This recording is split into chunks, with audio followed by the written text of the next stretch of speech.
Atención oyentes. Desde los estudios centrales de Radio Perspectiva Bíblica Mundial, irrumpe en sus hogares, desde el púlpito, la palabra que transforma vidas. Bajo la conducción del pastor y evangelista José Barito, director del Ministerio de Sostén Propio, una voz que clama en Venezuela. Prepárese para un mensaje contundente sobre la verdad bíblica presente que sacudirá su espíritu y renovará su fe. El momento de la revelación ha llegado. Permanezca con nosotros.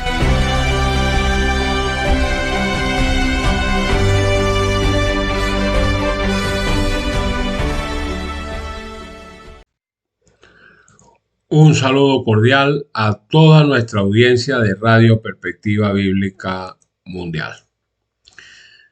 Valoramos eternamente su sintonía y el espacio que nos brindan día a día, siendo nuestro fundamento, pues, darle toda la gloria, el reconocimiento y la majestad a Dios en su plenitud por su guía e inspiración en los temas que abordamos día a día.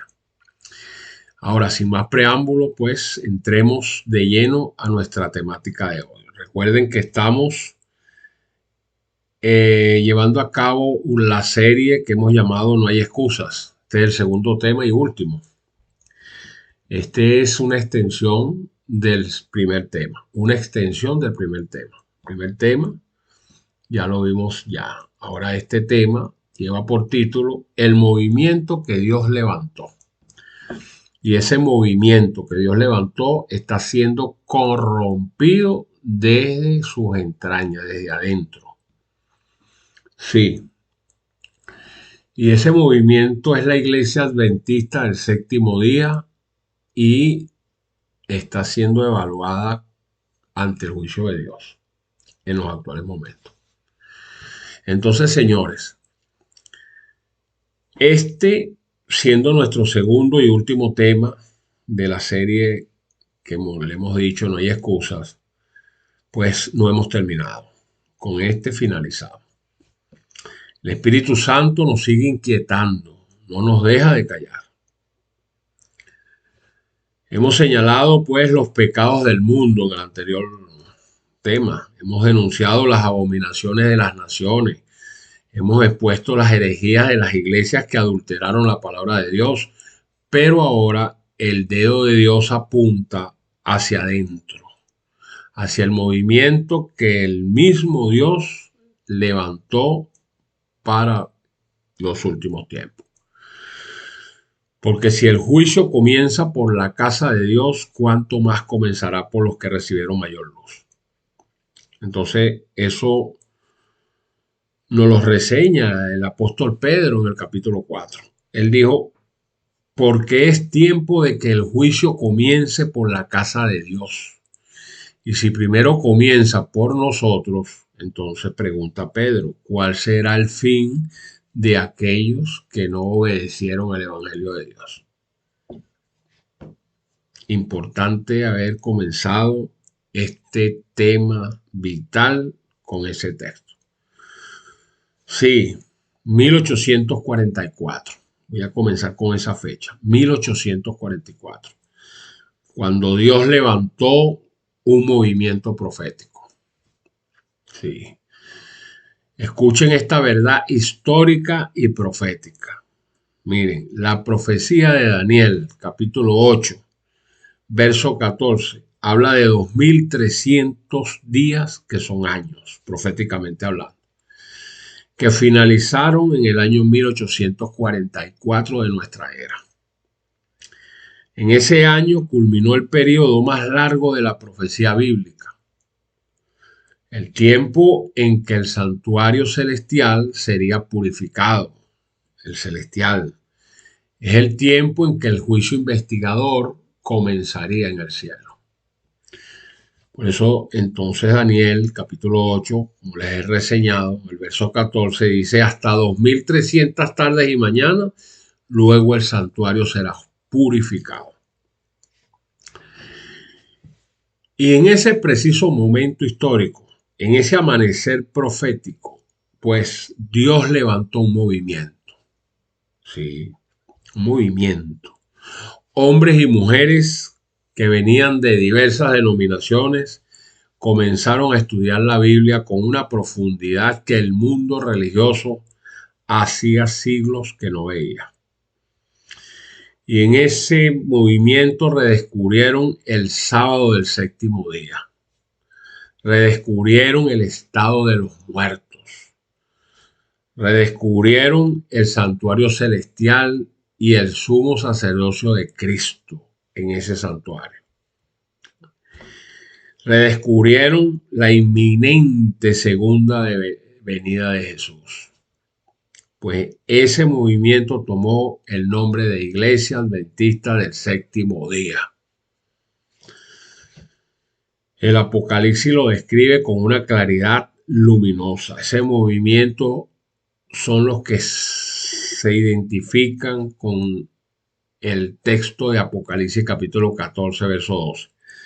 Aquí está la paciencia de los santos, los que guardan los mandamientos de Dios y la fe de Jesús. Ahora, esos somos nosotros. Sí. Ese es el perfil del pueblo remanente que guarda los mandamientos de Dios, incluido el cuarto, por supuesto, el sábado del séptimo día, y tiene la fe de Jesús. Eso es la realidad. Dios levantó ese pueblo con propósito eterno para hacer la voz de advertencia antes del fin, para proclamar el mensaje de los tres ángeles al mundo entero, porque es el último mensaje, última generación, la iglesia de la Odisea, que habla Apocalipsis 3. Y entonces después de eso viene el fin. Después de ese mensaje de los tres ángeles viene el fin, porque dos versículos después de Apocalipsis 14, 12, viene Jesucristo en las nubes a buscar a su pueblo. Por eso es el último. Una voz de advertencia antes del fin.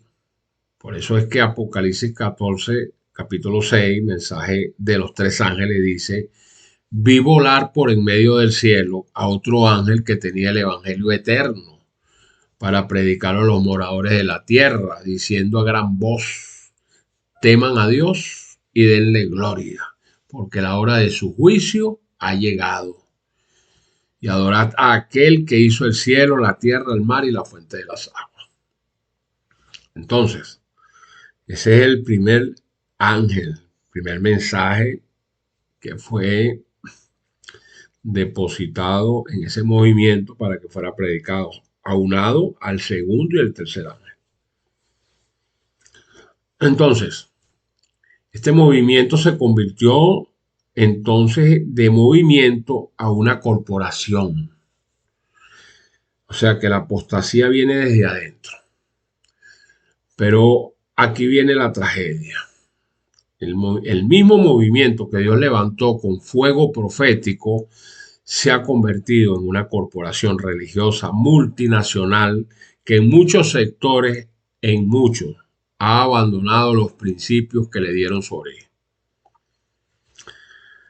Igual que así como Israel en el desierto, que recibió la ley de Dios directamente y terminó adorando el becerro de oro, pues el movimiento adventista, en partes significativas, ha cedido a las presiones de este mundo, a través de la teología liberal y de las corrientes culturales posmodernas.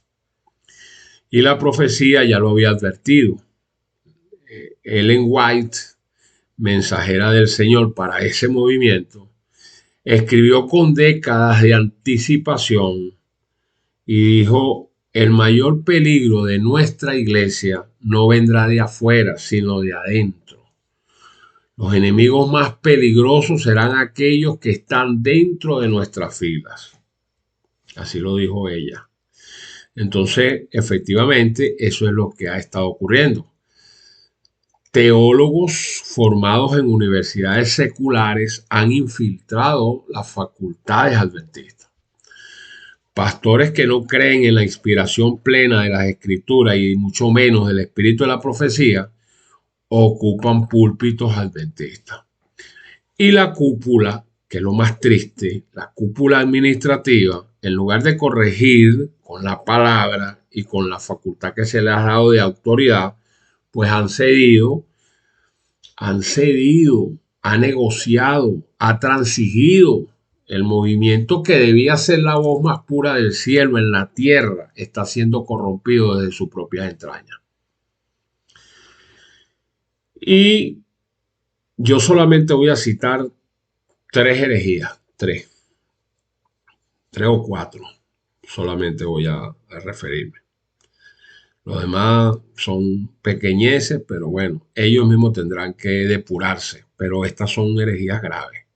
Sí, las considero graves. Cuando usted las compara con lo que dice la Escritura, son graves. Una de ellas, y que está recobrando cada día mayor consistencia, es la ordenación de mujeres al sacerdocio, así como lo están escuchando. ¿Qué está haciendo la iglesia adventista hoy, la corporación? Porque está otra iglesia, que es la iglesia adventista del séptimo día libre, que también está desde los inicios, que se ha mantenido pura allí, un remanente, que se ha mantenido pura como iglesia. Gracias a Dios. Y ojalá esperemos que continúe así hasta el final. Pero abogamos, este servidor aboga por la corporación, que se hace llamar corporación, que fue el movimiento que levantó el Señor, porque yo vengo de allí. Mi ministerio nació allí y me duele mucho pues, lo que está pasando. Miren, en múltiples divisiones de la iglesia adventista del séptimo día, no en todas, pero en muchas, especialmente en la división norteamericana y en Europa, se ha avanzado de manera sostenida y descarada hacia esta ordenación de mujeres como pastoras o ancianas. Asambleas de campo, uniones y conferencias han tomado decisiones unilaterales, desafiando los votos de la Asamblea General, que en dos ocasiones, que yo pueda recordar, en 1990 y en 1995, rechazó categóricamente esta práctica, porque es una práctica vil. Lo rechazaron. Sencillamente eso es entonces lo que está pasando, una desobediencia institucional disfrazada de equidad de género. Y entonces, ¿cuál ha sido la respuesta de la administración de la Asociación General? Porque esa es la pregunta, si han tomado dos decisiones donde vetaron esa práctica. Bueno, hubo una negociación política, tiene que haber sido. Fueron amenazas que se dieron, pero sin cumplirse. Una tolerancia al error para no perder unidad administrativa. Y eso no es liderazgo espiritual, eso es cobardía disfrazada de diplomacia. Ahora, en cuanto a lo que dice la Biblia, que son fundamentos irrefutables, de paso, la Biblia no es ambigua en este tema. No es una cuestión cultural, no es una cuestión de tiempo, es una cuestión de orden divino establecido desde la creación.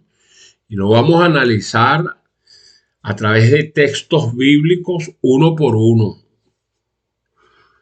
Nuestro primer argumento es para debatir esta situación es el orden del liderazgo que fue establecido en la creación, no en la cultura. Fíjense ustedes, la primera epístola a Timoteo, capítulo 2, verso del 11 al 13, dice que la mujer aprenda en silencio. No lo digo yo, lo dice Pablo a través de la primera epístola que escribió a Timoteo en el capítulo 2. La mujer aprenda en silencio con toda sujeción, porque no permito a la mujer enseñar, ni ejercer dominio sobre el hombre, sino estar en silencio, porque Adán fue formado primero, después vino Eva. Como usted lo quiera tomar, pero eso lo dice la Escritura. Miren, el apóstol Pablo no apela a la cultura griega allí, ni a la cultura judía, no, apela al orden de la creación. Dice que ahí vemos que Adán fue formado primero. Eso es anterior a cualquier cultura, anterior a cualquier pecado, anterior a cualquier contexto histórico. Es el diseño original de Dios. Entonces los que dicen que este texto es culturalmente condicionado, están diciéndole a la Biblia que se equivocó. Y eso es racionalismo disfrazado de exégesis. Ese es nuestro primer argumento.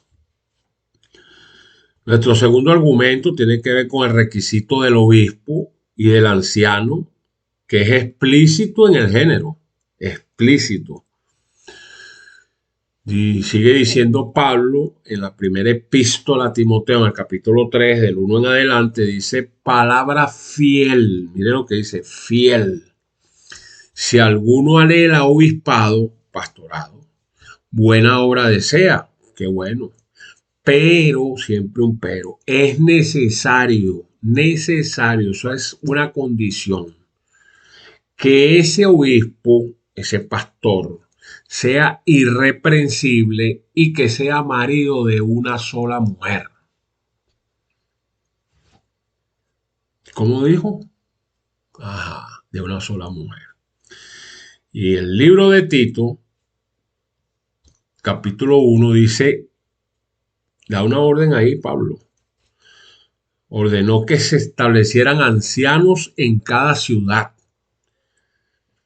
Ancianos que fueran irreprensibles, marido de una sola mujer, lo vuelve a repetir, y que tenga hijos creyentes.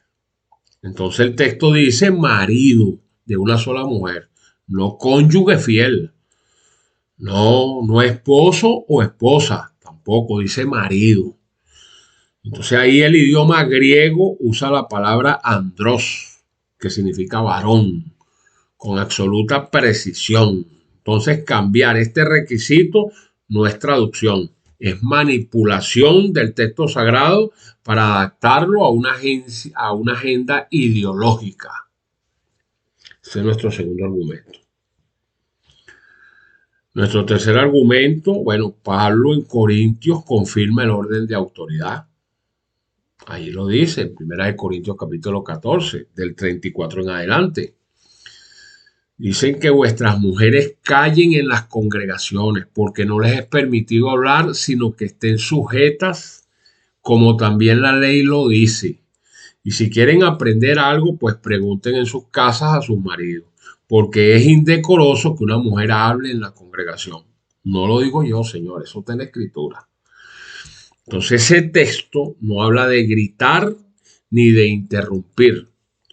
Habla es del ejercicio de autoridad doctrinal y disciplinaria en la congregación. Eso es lo que dice. Pablo repite el mismo principio que ahorita leímos en 1 Timoteo. Son 2 epístolas diferentes, el mismo Espíritu Santo y el mismo mensaje. Entonces, ¿cuántas veces tiene que decirlo Dios para que la iglesia lo crea? Ese es nuestro tercer argumento. Y el cuarto argumento dice que Jesús escogió 12 apóstoles varones, no por limitación cultural, sino por un designio. Jesús, nuestro Señor, Cristo Jesús, fue el mayor revolucionario social de la historia. Habló con la mujer samaritana cuando los judíos se lo prohibían y lo discriminaban. Permitió que María se sentara a sus pies como discípula cuando la tradición la vedaba. Defendió a la mujer adúltera. Se apareció primero a mujeres tras su resurrección. Jesús no tenía prejuicios culturales contra las mujeres, ¿no? Entonces, ¿por qué eligió 12 apóstoles varones? ¿Por qué? Porque esa era la voluntad de su padre, no era limitación cultural, era el diseño divino. Si Jesús hubiera querido romper ese patrón, lo habría hecho. Él rompió todos los patrones culturales que necesitaba romper, pero ese en particular no lo rompió porque no era un patrón cultural, era un principio eterno del orden divino. Quiero hablar entonces de un quinto argumento con este tema de la ordenación, que es el rol de la mujer, que no es inferior sino diferente. Y Dios lo diseñó así. Entonces, que nadie me malentienda. La Biblia no enseña que la mujer es inferior al hombre. Cuidado con eso, porque eso no es lo que yo estoy diciendo. Y repito, la Biblia no enseña que la mujer sea inferior al hombre, negativo, de ninguna manera. La mujer es coheredera de la gracia. Fue la primer testigo de la resurrección. Profetizó en el Antiguo y en el Nuevo Testamento, porque eso es válido. Ahí está escrito, está ordenado. Sirvió como diaconisa, como misionera, como maestra de otras mujeres. Su rol, por supuesto, es glorioso, pero es diferente al rol del liderazgo y de la ordenación pastoral. Y diferente no es inferior, es complementario. Gálatas capítulo 3 dice, no hay judío ni griego, no hay esclavo ni libre, no hay varón ni mujer, porque todos vosotros sois uno en Cristo Jesús.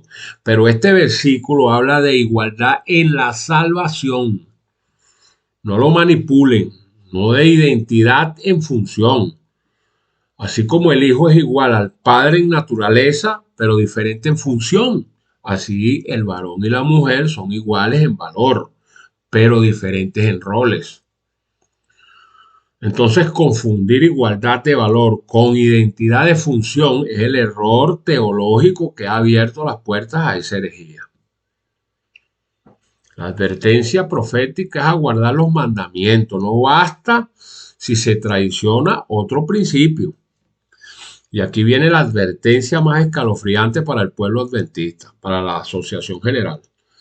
Guardar el sábado, evitar la carne de cerdo, rechazar el domingo papal, conocer el mensaje de los 3 ángeles, todo eso es glorioso y es necesario y fue lo que se ordenó en las Escrituras. Pero ninguno de estos puntos de luz protege a una iglesia que al mismo tiempo desobedece claramente la palabra de Dios en otros asuntos también de relevante importancia y que fueron ordenados por el mismo Dios que ordenó los que hemos hablado. Y a la prueba me remito, señores. Mire, Israel, así como lo digo, Israel guardaba la circuncisión, observaba los sábados, ofrecía sacrificios. Y aún así, Dios los rechazó porque en otras áreas habían traicionado su pacto. El pueblo de Dios no puede tener verdades a la carta, obedeciendo donde le conviene y desobedeciendo donde le incomoda. O es toda la palabra, señores, o es ninguna. Por eso Santiago dice en el capítulo 2 que cualquiera que guarde toda la ley, pero ofende en un punto, se hace culpable de todo. Entonces, señores adventistas o hermanos adventistas que guardan el sábado, pero ordenan mujeres al pastorado a que sean ancianas, están violando la Biblia que dicen defender. No pueden pararse sobre Apocalipsis 14:12 y al mismo tiempo ignorar a 1 de Timoteo 2:12, porque la palabra de Dios es un todo indivisible. Sí. Eso tiene que ver entonces, esa exhortación, con esos argumentos que les he dado, con la ordenación a las mujeres al sacerdocio. La segunda herejía, una herejía, por supuesto, que es la naturaleza humana de Cristo, que es la trampa más sutil del diablo. Escuchen esto. Es un debate que divide eso entre prelaxaria y poslaxaria. Vamos a ver qué pasa allí. Mire, esta es quizás la herejía más técnica, pero también la más peligrosa y sutil que se enseña hoy en sectores adventistas. Y eso es sumamente peligroso, precisamente porque suena piadosa, suena ortodoxa, suena como que se honrara más a Cristo, pero en el fondo es una trampa satánica que destruye la esperanza de la santidad y deja al pecador sin modelo ni poder para vencer al pecado. Esa es la definición de esa herejía. Entonces la pregunta que debemos hacernos, ¿qué naturaleza humana tomó Jesucristo nuestro Señor al encarnarse? ¿Acaso tomó la naturaleza de Adán antes de la caída, que era perfecta, sin tendencias al pecado, sin la herencia degenerada de generaciones de pecado, que es lo que llamamos la posición prelaxaria? ¿O tomó la naturaleza de Adán después de la caída, con las debilidades físicas, las tendencias heredadas, la humanidad caída, aunque él mismo nunca pecó, por supuesto, es la que llamamos la posición prelaxaria? Ahí tienen dos preguntas, pero esas dos preguntas no se pueden quedar allí, porque tenemos que ir a la Biblia. ¿Qué dice la Biblia? ¿Qué enseña la Biblia en relación a ese particular? Bueno, miren, señores, Jesús tomó nuestra naturaleza caída. Claro que sí. ¿Cómo vamos a nosotros a zapar el sol con un dedo? Porque lo dicen los jerarcas. A mí no me interesan los jerarcas. No me interesa. A mí me interesa lo que dice la escritura. Es el escrito está. No tengo nada que ver con jerarca.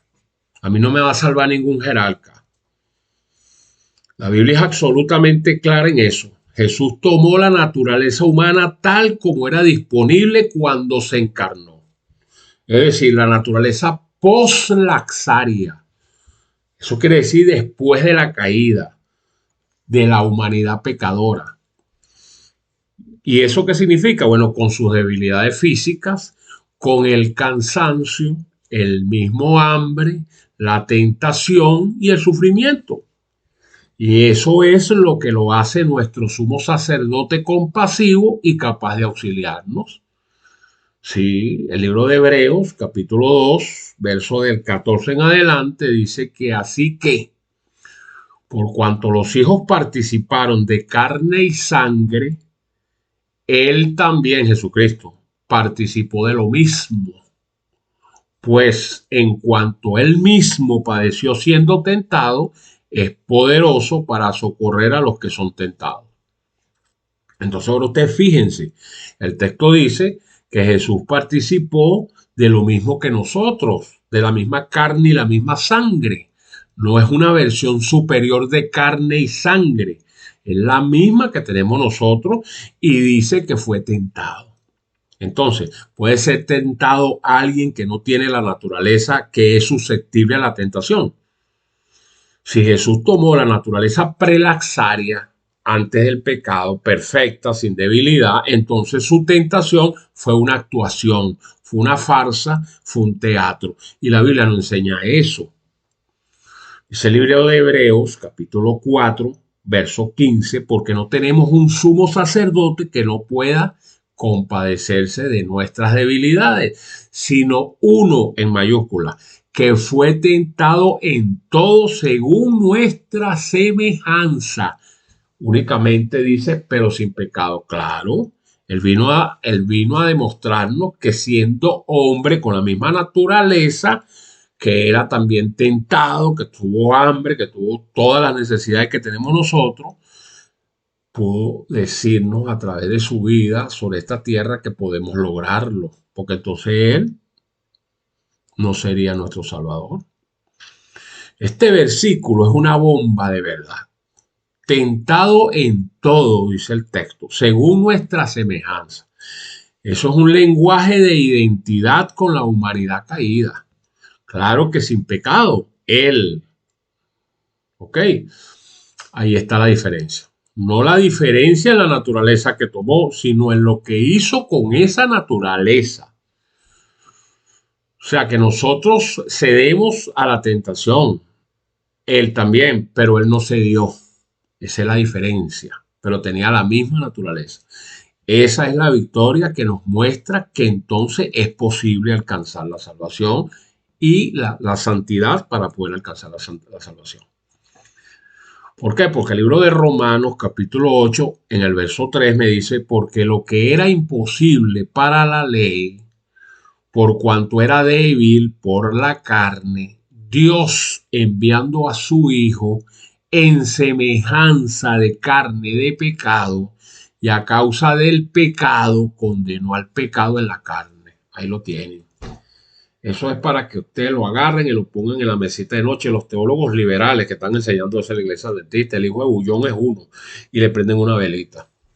Entonces no entiendo dónde está Bullón, que es un jerarca de la iglesia adventista que no se ha parado firme y le ha dicho, ¿qué estás haciendo? ¿Qué estás enseñando tú, muchacho? ¿Ah? ¿Qué es lo que tú enseñas? Hazme el favor, vale. Eso hay que desarraigarlo de ahí. ¿Pero por qué lo tienen ahí? ¿Por qué? ¿Ah? Desviando a una población completa de seres humanos que están ahí, quieren salir para adelante y entonces les aparecen estos señores a decirle lo que no es. Y Pablo usa una frase explosiva. Dice, en semejanza de carne de pecado. No en semejanza de carne glorificada o carne adámica, previa a la caída. No, está hablando allí en semejanza de carne de pecado, que es exactamente la carne que tenemos nosotros. Entonces, la diferencia es que en esa misma carne Jesús condenó al pecado, es decir, lo venció, lo derrotó y nos mostró entonces por ello que nosotros podíamos también. El libro de Gálatas, Pablo era tremendo, capítulo 4, verso 4. Dice que, pero cuando vino el cumplimiento del tiempo, Dios envió a su Hijo, nacido de mujer, nacido bajo la ley. ¿No lo dice? ¿Y qué significa nacido de mujer?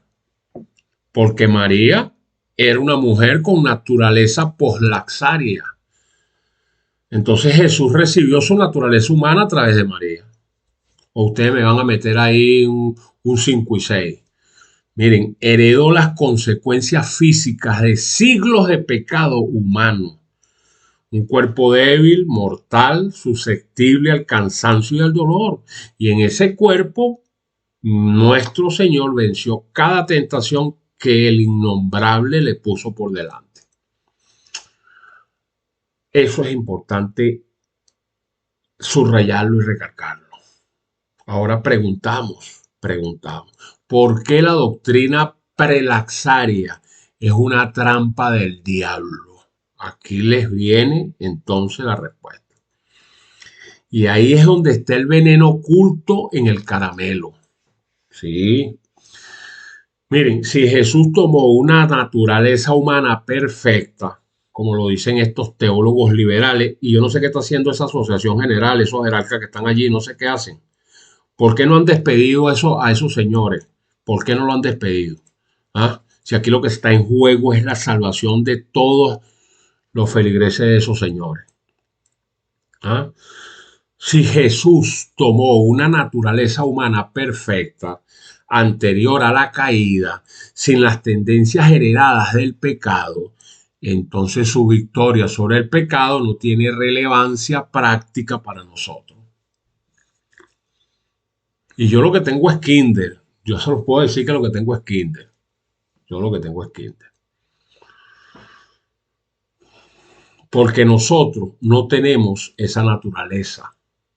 Nosotros, en cambio, sí tenemos tendencias al pecado, debilidades heredadas, una carne que batalla contra el espíritu a diario. Entonces, preguntamos, ¿y qué le dice esa doctrina al pecador? Esa corrupta doctrina, ¿qué le está diciendo? Pues le está diciendo que Jesús pudo vencer el pecado porque tenía una naturaleza que usted y este servidor no la tenemos.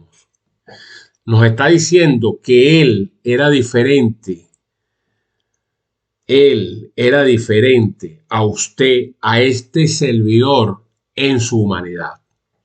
Por eso usted y este servidor no podremos entonces alcanzar la santidad. Lo único que puede hacer entonces el ser humano es creer que Él pagó nuestra deuda y seguir pecando con la esperanza de que su justicia nos va a cubrir. Pero cuidado con eso. Y eso es exactamente lo que Satanás quiere que la iglesia enseñe. Eso es exactamente. Esa es la antesala teológica del antinomianismo. La doctrina que dice que la ley no puede ser guardada, que nadie puede ser santo, que el pecado es inevitable y que la gracia simplemente cubre todo sin transformar nada, es lo que tiene a la iglesia evangélica por un voladero. Eso se llama gracia barata. Ya lo decía Bob Fowler, denunció, eso es un evangelio sin cruz, sin transformación y sin victoria. Así es. El libro de Romanos, capítulo 6, versos 1 y 2, dice, ¿qué pues diremos? Perseveraremos en el pecado para que la gracia abunde. En ninguna manera, porque los que hemos muerto al pecado, ¿cómo viviremos aún en él? Entonces, una lucha de vencer el pecado, como lo venció Cristo. Sí, hay una verdad liberadora. Jesús nos mostró entonces que sí se puede vencer. La Biblia enseña algo completamente diferente y gloriosamente esperanzador. Jesús tomó nuestra naturaleza con nuestras debilidades, con nuestra herencia de pecado, aunque sin pecar personalmente, y en esa misma naturaleza venció. Y esa victoria es el modelo y la garantía de que tenemos de que nosotros también podemos vencer. Si no, entonces, ¿para qué sirvió? ¿Para qué fue sacrificado? Se hubiese quedado allá arriba en los cielos y manda de allá arriba qué es lo que van a hacer. No, vino él a demostrar que se podía. Por eso dice, todo lo puedo en Cristo que me fortalece. Por eso dice en el libro de Primera de Corintios, capítulo 10, dice, no les ha sobrevenido ninguna tentación que no sea humana, pero fiel es Dios que no los dejará ser tentados más de lo que podéis resistir, sino que dará también juntamente con la tentación la salida para que podáis soportar. Lo dijo. Eso es esperanza. Y el libro de Judas, capítulo 1, verso 24, dice que aquel que es poderoso para guardarnos sin caída y presentarnos sin mancha delante de su gloria con gran alegría. Entonces Dios puede guardarnos sin caídas. No dijo sin tentación, dijo sin caída. Y eso es victoria real, victoria práctica, victoria en esta carne, en esta vida, antes, por supuesto, de su segunda venida. Por eso dice en Apocalipsis 3 que el que venciere le dará que se siente con él en su trono, así como él ha vencido y se ha sentado con su Padre en su trono. Sí, dice, así como yo he vencido, dice allí. Entonces su victoria es el patrón de la nuestra. Si él venció en una naturaleza diferente a la nuestra, esa frase no tendría sentido. Pero si venció en la misma naturaleza que nosotros tenemos, entonces nos está diciendo lo que yo hice, ustedes también lo pueden hacer con poder. Y yo estaré con ustedes todos los días hasta el fin del mundo. ¿No lo dijo? Ahí lo dijo, pues. Entonces, el llamado al pueblo adventista. Despierten antes de que sea tarde. Los que se han enquistado esa doctrina diabólica y han hecho caso de lo que han dicho estos teólogos liberales que se han metido en la iglesia. Pueblo adventista, este mensaje es para usted, hermano. Sí, usted fue llamado con la mayor responsabilidad del tiempo del fin. Ok, usted tiene más luz doctrinal que cualquier otra denominación sobre la tierra. Pero esa luz lo hace usted más responsable, no menos responsable. ¿Por qué? Porque la Biblia dice que al que a mucho se le da, más se le demandará. Entonces, no te puedes quedar parado sobre el mensaje de los 3 ángeles mientras ordenas mujeres en desobediencia a la palabra. No puedes proclamar el sábado del 7º día mientras enseñas una cristología que vacía de poder práctico la salvación. No puedes llamarte el remanente de Dios mientras acomodas la doctrina a las presiones de la cultura posmoderna. Pues eso es lo que hay allí. Entonces la Biblia dice en Apocalipsis 3, del 15 al 16, yo conozco tus obras, que ni eres frío ni eres caliente. Ojalá hubiese sido frío o caliente, pero por cuanto eres tibio, hipócrita, y no frío ni caliente, entonces te vomitaré de mi boca. Ese no es el mensaje que nos toca, pues no somos la iglesia laodicense. Somos la iglesia laodicense, somos el retrato del adventismo en sus últimas décadas. La iglesia laodicea es el retrato. ¿Cómo es eso? Bueno, rica en doctrina, rica en infraestructura, rica en instituciones, rica en hospitales y universidades, y se ufanan de eso de paso, pero tibia en el espíritu, creyendo que ya lo sabe todo y sin darse cuenta de que ha perdido más bien el fuego del primer amor. No lo dice Apocalipsis. Lo dice Apocalipsis, capítulo 3. Por tanto, yo te aconsejo que de mí compres oro refinado en fuego para que seas rico, y vestiduras blancas para vestirte, y que la vergüenza de tu desnudez no se descubra. Y entonces dice, unge tus ojos con colirio, con el Espíritu Santo, para que puedas ver. Entonces dice el Señor, yo reprendo y castigo a todos los que amo. Entonces nos dicen, sean pues celosos y arrepiéntanse. Entonces esa es la otra herejía. Ahora yo quiero hablar de una última herejía que la considero bastante, pero bastante penosa. Bastante penosa. Muy penosa. Sí. Una herejía que, bueno, me hizo que me orillara. Esta fue la herejía que hizo que yo me orillara y tomar decisiones. Sí, sigo en la iglesia adventista. Sigo en la iglesia adventista. Soy de la iglesia adventista del séptimo día libre. Porque el adventismo se lleva por dentro. El adventismo se lleva por dentro. Pero las religiones no salvan. ¿Ok? Y esta tercera herejía es el pacto con Babilonia. El pacto que ha hecho la Conferencia General con Babilonia. Entonces yo le puse a esta herejía, ¿quién acredita a quién? Esa es la pregunta que sacó de los cimientos.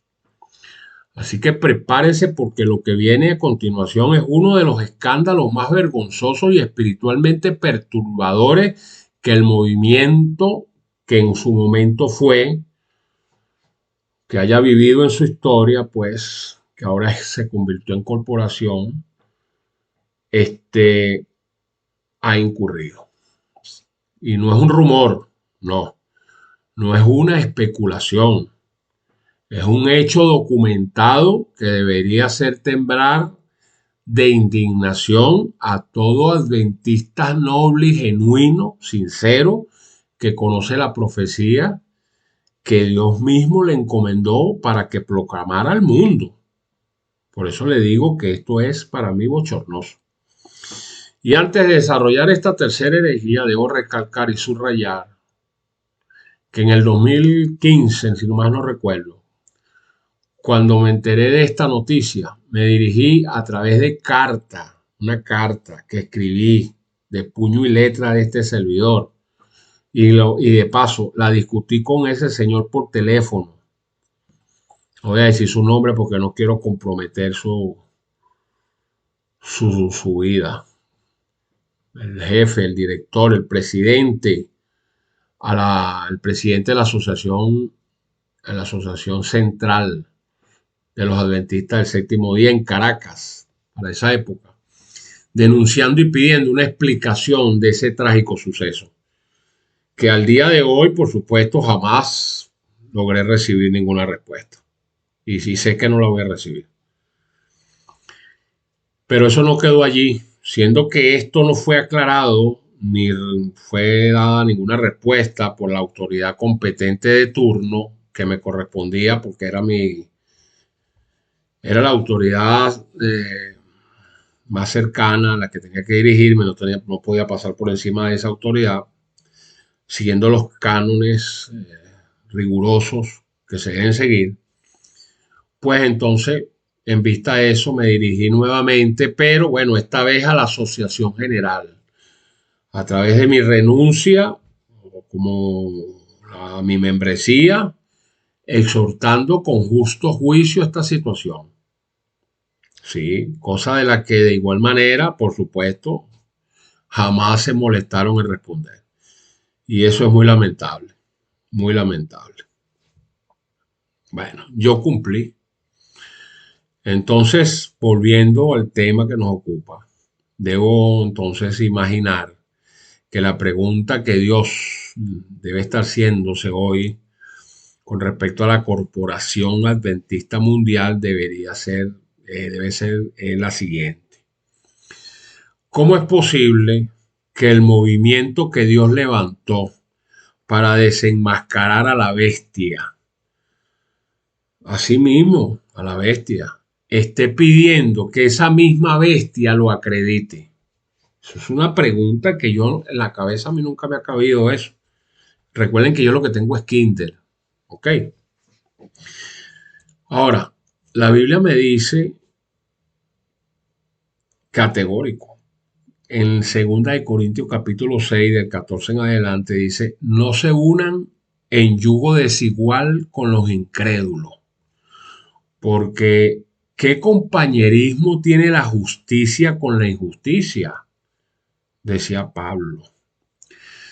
Y entonces sigue preguntando, ¿qué comunión podrá tener la luz con las tinieblas? Sigue preguntando Pablo. ¿Qué concordia hay entre Cristo y Belial?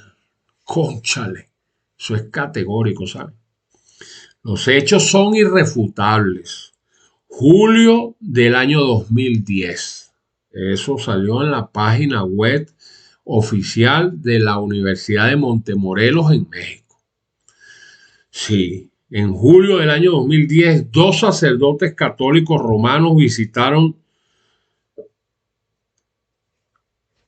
algunas instituciones que salen reseñadas allí, no todas, las que se salieron allí, educativas adventistas.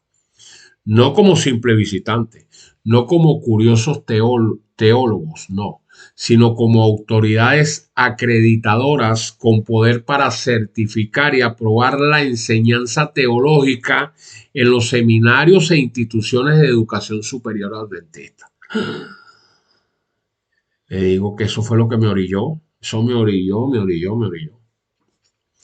Miren, y los nombres de estos señores están documentados.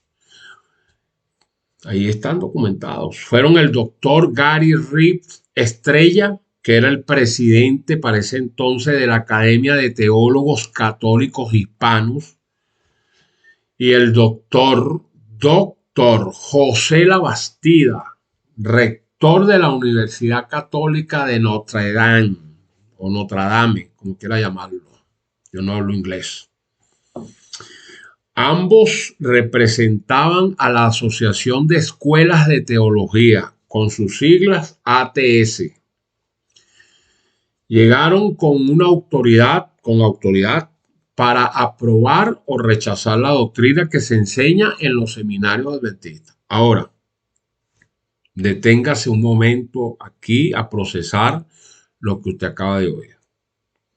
Detengámonos. Representantes de Roma, de la misma institución que la profecía adventista identifica como el cuerno pequeño de Daniel 7 o la bestia de Apocalipsis 13, llegaron a evaluar y a certificar si la doctrina adventista era aceptable. Cónchale, le digo que no entiendo eso. ¿Acaso eso no suena así como a ecumenismo? ¿Acaso eso no es apostasía institucional? No sé qué otro nombre le pudiera dar. Si lo tiene, por favor, hágamelo llegar. Aquí hay una contradicción profética y la más grande de la historia adventista. Sí, claro, escúcheme bien. El corazón del mensaje adventista, la razón de ser de este movimiento. Sí, el motivo por el que Dios levantó este movimiento en el año de 1844 es precisamente proclamar el mensaje de los 3 ángeles de Apocalipsis 14. Y entonces, ¿qué dice ese mensaje? Dígame, si esa es la columna vertebral de la iglesia adventista. Apocalipsis 14 dice que otro ángel le siguió diciendo, ha caído Babilonia, la gran ciudad, porque ha hecho beber a todas las naciones del vino del furor de su fornicación. Babilonia, ¿escuchó? ¿Qué dice que ha caído? Ajá.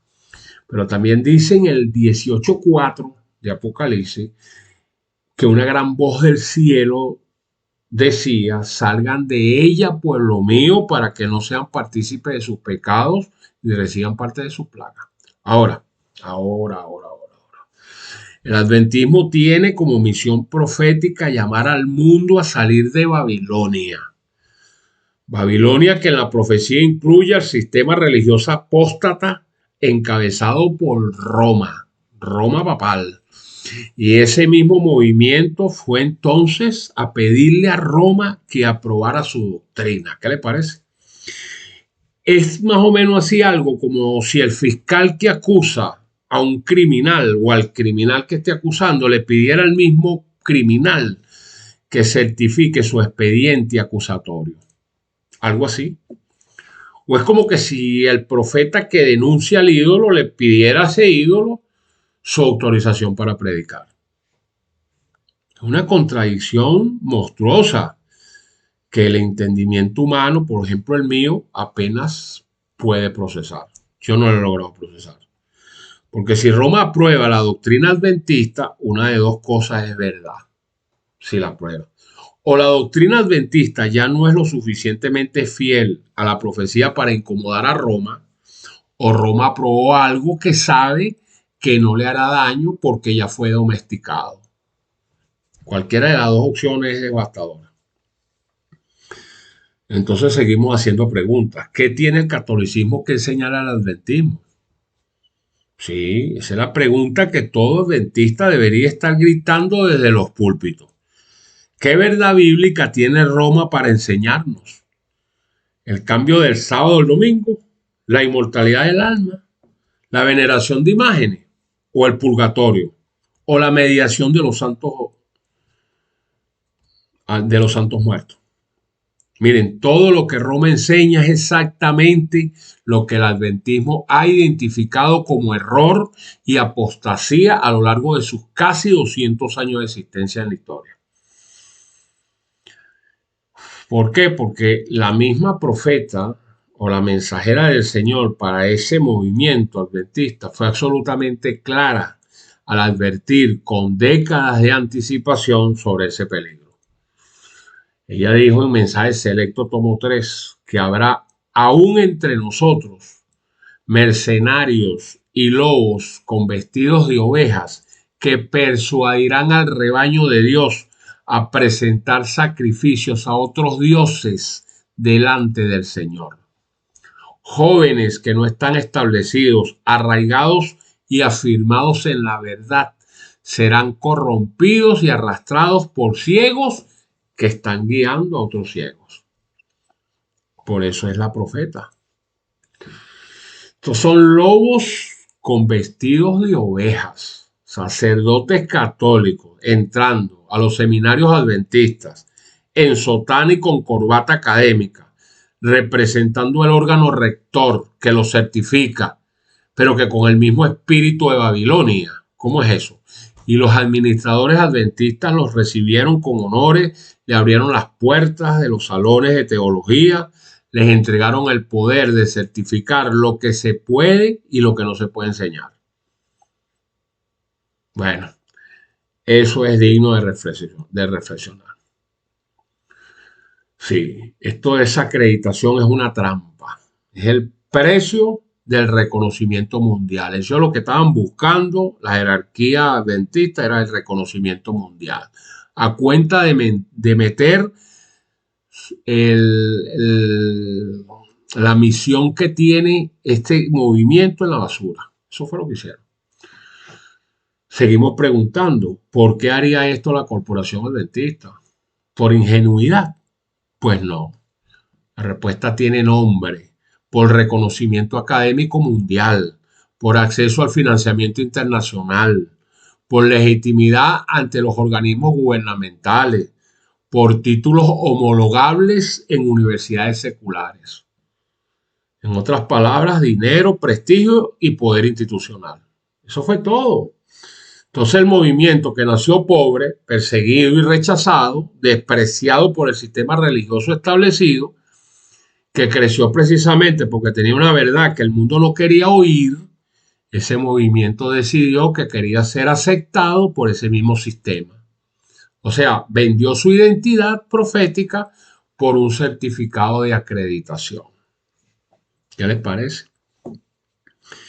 Entonces Mateo capítulo 16 dice: ¿qué aprovechará al hombre si ganare todo el mundo y perdiere su alma? ¿O qué recompensa dará el hombre por su alma? Yo le voy a decir que, miren, la corporación ganó reconocimiento académico mundial, pero yo creo que perdió su alma profética, sí. Ganó acreditación de Roma, pero perdió la credibilidad ante el cielo. Ganó títulos homologables y perdió el título más importante: ser el pueblo que guarda los mandamientos de Dios y tiene la fe de Jesús sin compromisos. Es decir, cambió su progenitura por un plato de lentejas, como lo hizo Esaú con Jacob. Sí, no debemos olvidar Romanos capítulo 12, verso 2. Esa es la norma que fue ignorada. La palabra de Dios da instrucciones precisas para situaciones como esta. No hay ambigüedad, no hay zona neutral, no hay posibilidad de interpretación alternativa. Dice Romanos capítulo 12, verso 2, no se conformen con este mundo, sino transfórmense por medio de la renovación de vuestro entendimiento para que puedan comprobar cuál es la buena voluntad de Dios, que es agradable y perfecta. ¿Cómo dice? Que no se conformen. No busquen la aprobación del mundo.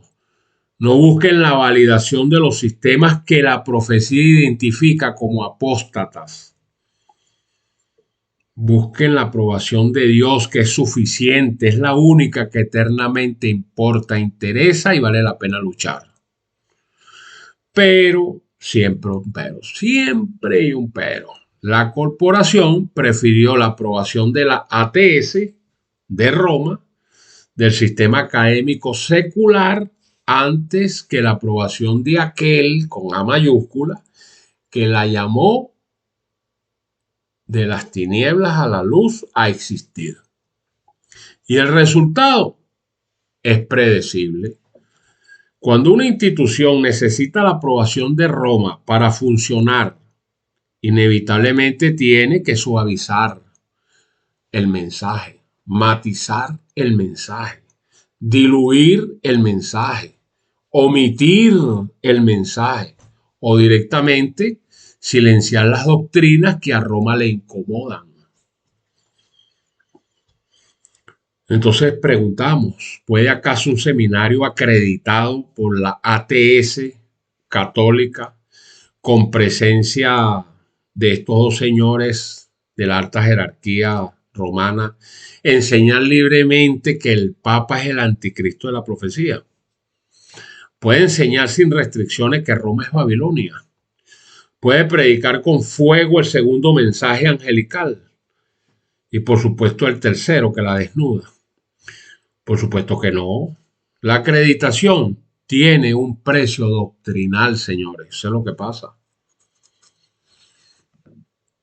Entonces por eso vemos que quien lo está haciendo, ese trabajo, son los ministerios de sostén propio, que valientemente están cumpliendo el rol que le correspondía ejercer a la institución que supuestamente les cobija.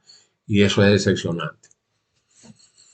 Eso es decepcionante. O sea que sí, se está predicando, pero ustedes no dan la cara como institución, que son ustedes los que están hablando de ese tema.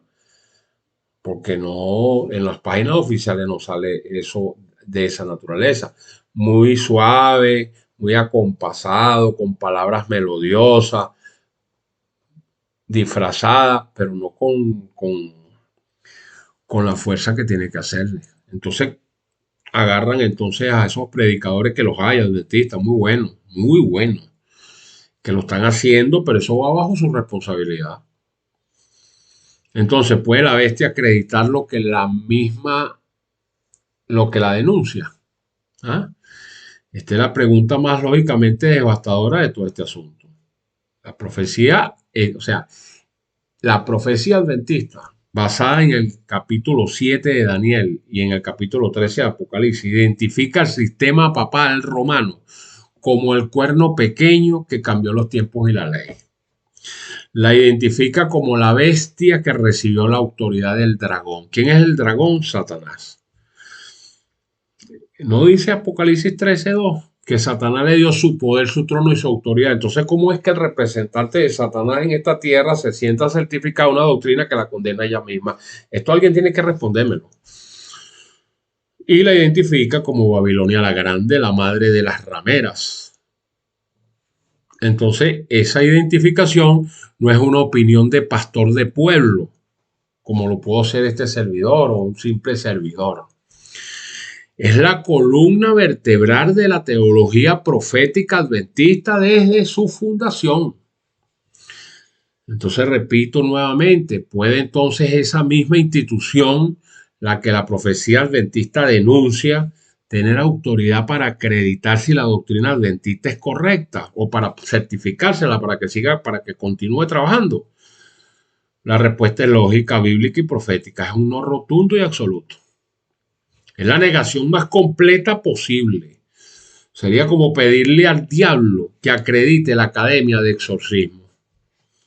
Es un absurdo teológico de proporciones cósmicas. Y sin embargo, ocurrió. Y los pastores conservadores, pregunto yo, callaron. Por ahí escuché a Bor, por ahí medio jorungó el tema en una oportunidad, que le tengo mucho aprecio a ese pastor, pues es un general, pero lo escuché con unas opiniones muy vagas, pero después que salió jubilado, porque cuando eso funcionó, cuando eso se dio, estaba todavía activo. ¿Ah? Y las juntas administrativas lo aprobaron. Y los teólogos que lo sabían guardaron silencio cómplice para que no los votaran. Por ello, seguimos preguntando, ¿dónde quedaron los pastores conservadores que se han convertido en una tumba? Bueno, yo puedo hacer referencia de uno que solamente uno conozco, que en su oportunidad lo llegué a escuchar, ya no lo escucho, pero en su oportunidad, cuando eso reventó, escuché al pastor Juan Rivera. Sí, ya no pertenecía a la corporación, no sé si él lo había renunciado por ese caso, era por otro, no sé, pero él denunció eso por la calle del medio duro. Juan Rivera, sí, mexicano, muchacho mexicano. Entonces, por eso dice Ezequiel, capítulo 3, verso 18, cuando yo dijera al impío, de cierto morirás, y tú no le amonestares ni le hablares, para que el impío sea percibido de su mal camino, a fin de que viva, pues el impío morirá por su maldad, pero su sangre se la voy a demandar de su mano. Señores, hermanos queridos de la Asociación General de los Adventistas del Séptimo Día Mundial, escuchen esto. Los pastores que callaron ante esta abominación, escuchen esto, tienen sangre en sus manos. Sí, la llevan en sus manos. No es la sangre de un hombre, sino la sangre espiritual de miles de feligreses que confiaron en su liderazgo y fueron traicionados por su silencio. Es una realidad. Por el ñemeo, por la platica. Por la platica baila el mono. Por eso es que Dios dice que el asalariado va detrás del salario y el verdadero pastor detrás de las ovejas. ¿Cuántos renunciaron? Yo vi fue Juan Rivera. No he visto más nadie por ese caso. Creo que fue por ese caso. Y si no fue por ese caso, el hombre lo denunció valientemente. O sea que el llamado, señores, es urgente. Dice la Biblia, salí de ella por lo mío. Ahora yo voy a hacer un llamado. Sí, el llamado de Dios que viene haciendo en su palabra no es nuevo. Lo repitió en el Éxodo, lo repitió por los profetas, lo repitió en el Apocalipsis y lo repite hoy con urgencia redoblada para el pueblo que lleva su nombre. ¿No lo dice? Dice en 2 Corintios, salgan de en medio de ellos y apártense, dice el Señor, y no toquen lo inmundo para yo poderlos recibir. Por ello decidí, este servidor, pues, salir de allí, no de la verdad adventista, no, o sea, la llevo en la sangre, la llevo en el corazón, sino de la corporación que ha traicionado esa verdad. Sí, Señor. Si no amara a este pueblo, no estuviera en esto, perdiendo mi tiempo en esto. Estuviera dedicado a lo que vengo haciendo, predicando lo que me mandaron a predicar, alertando al mundo y sin, como le digo, no esperando recursos económicos, sino por convicción, nada más que por convicción. Entonces, aquí, señores, hay una diferencia enorme entre el mensaje y la institución. El mensaje de los 3 ángeles sigue siendo verdad. Eso hasta que venga Cristo. El mensaje del sábado del 7º día sigue siendo el sello de Dios hasta que venga Cristo.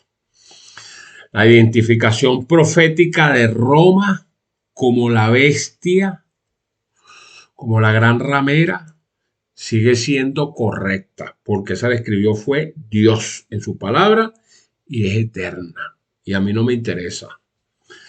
Pero la institución que debía proclamar ese mensaje con fuego, pues pareciera que ha firmado un pacto de silencio con la misma Babilonia que debía denunciar.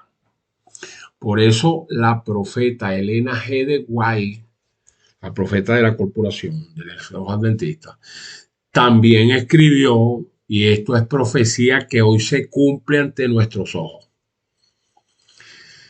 Ella dice, los adventistas del 7º día han sido elegidos por Dios como pueblo particular, separados del mundo. Separados del mundo. Les ha encargado que proclamen al mundo la mayor suma de verdad que se haya confiado alguna vez a seres mortales. ¿Cuáles son esas? Las advertencias más solemnes y terribles que Dios haya enviado alguna vez a los hombres. Entonces, como dice, separados del mundo. Separados del mundo. ¿Dónde está eso? Joyas de los Testimonios, tomo 3, página 140 y página 288. Separado del mundo, no acreditado por el mundo, no certificado por Roma, mucho menos, no validado por sistemas académicos del sistema que la profecía denuncia. Es separado, lo dice ella allí. Esa es la palabra de Dios, porque si ese es el testimonio de Jesucristo, es el espíritu de la profecía, es la palabra de Dios. Es un llamado original, genuino. Y la corporación lo olvidó. Lo negoció, lo vendió por un certificado con sello institucional. Y concluyo.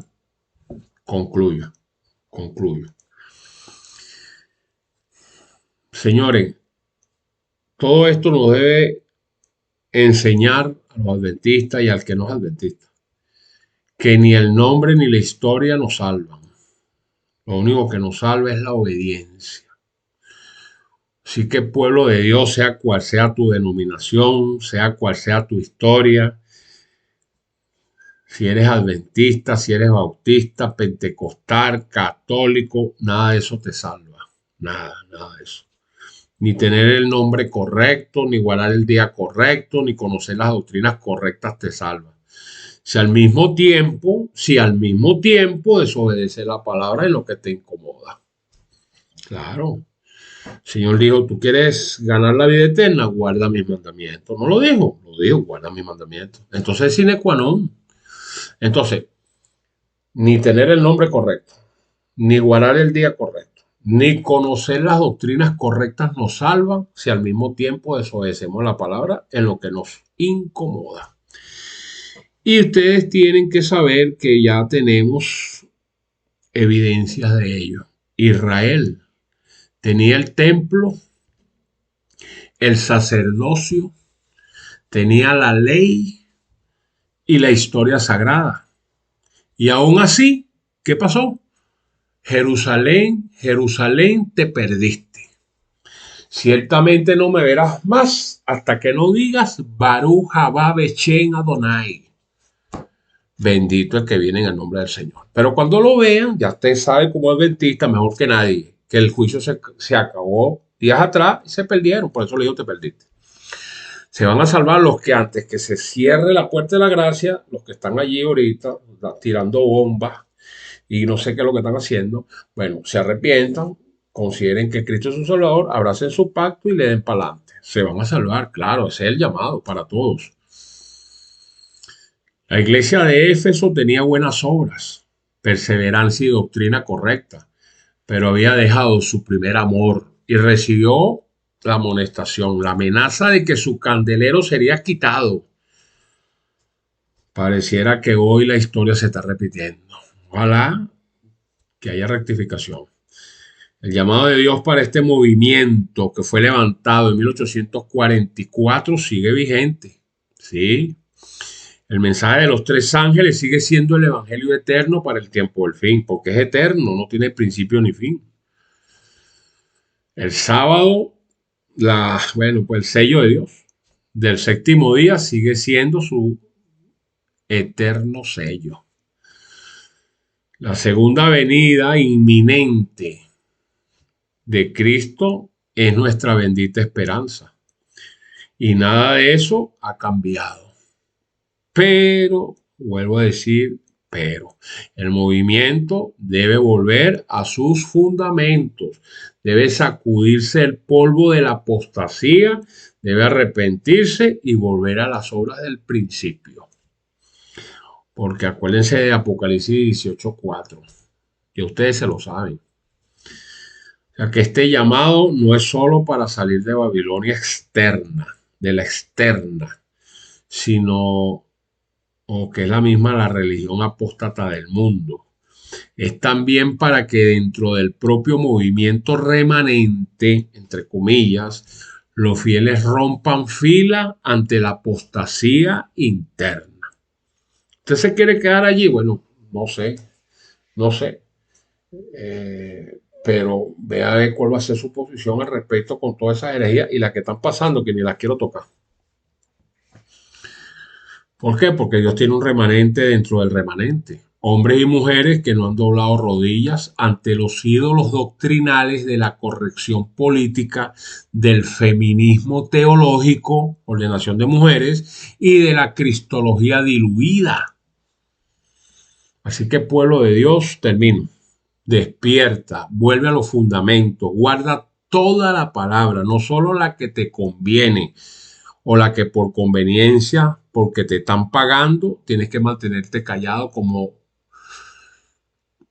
un cobarde. Jesús viene pronto y su galardón, ustedes saben que viene con él, viene con la recompensa.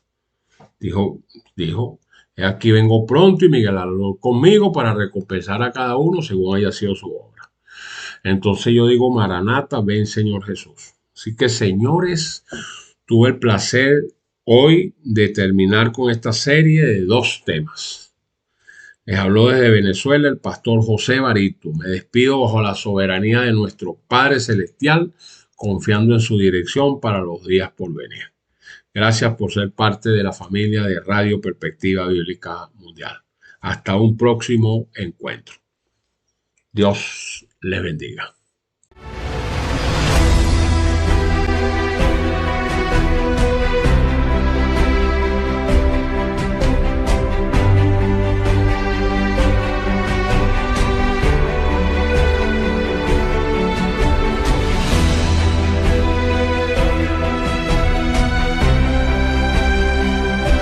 Ha escuchado Desde el Púlpito, donde la verdad resuena con poder. Este mensaje fue traído a usted por Radio Perspectiva Bíblica Mundial, llevando luz a un mundo en tinieblas. Síganos y profundice más en www.perspectivabiblicamundial.com y descubra recursos que fortalecerán su caminar espiritual. Recuerde, la verdad no solo se escucha, se vive. Radio Perspectiva Bíblica Mundial, proclamando el mensaje eterno hasta que Cristo vuelva. Dios le bendiga abundantemente.